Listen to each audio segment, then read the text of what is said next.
was actually a very playful girl when I was young.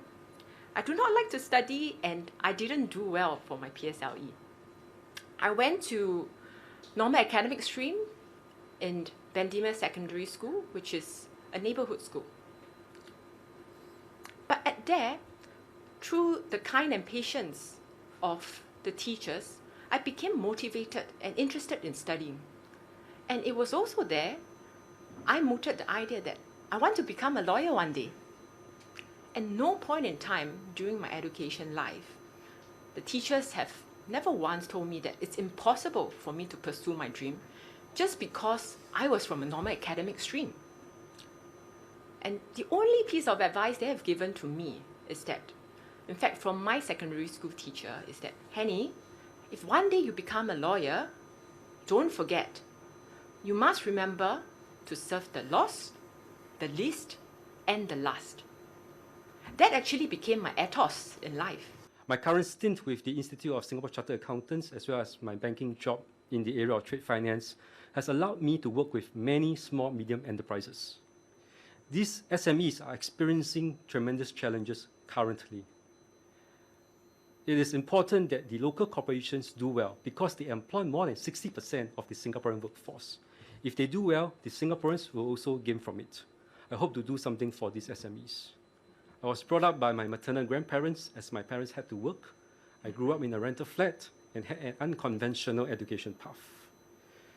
Being a beneficiary of Singapore's meritocratic system, I'm passionate and empathetic towards helping the less privileged students. I have also been actively involved in community work for the last 16 years. I'm also serving with the Institute of Mental Health, the Office of Public Guardian, as well as a secondary school. Therefore, I'm particularly concerned with the mental health patients. I hope that they can be given positive attention and a fair chance to be accepted by the society. I grew up in a family of 5, living in a rental flats.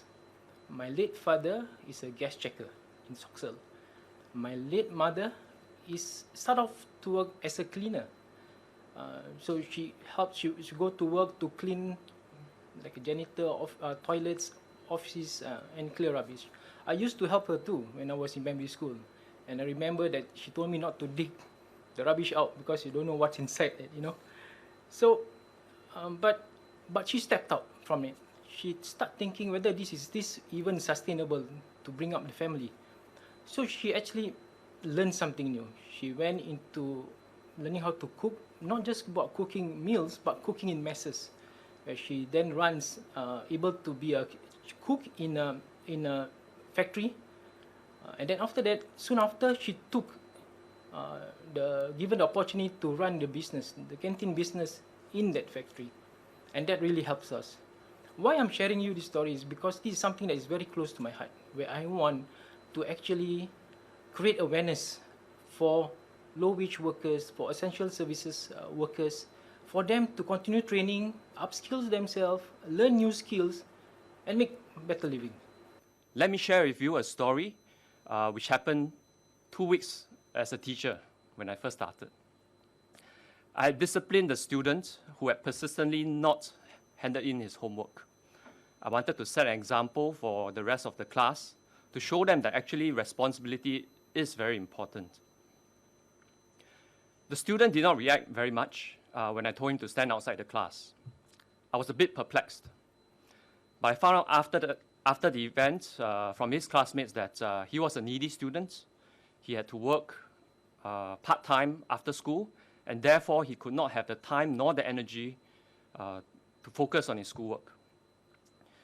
But the boy was a bit too embarrassed to share with me about his situation. That day, I learned that it's very important to always ask and seek to understand the situation before we come to any conclusion about how others behave.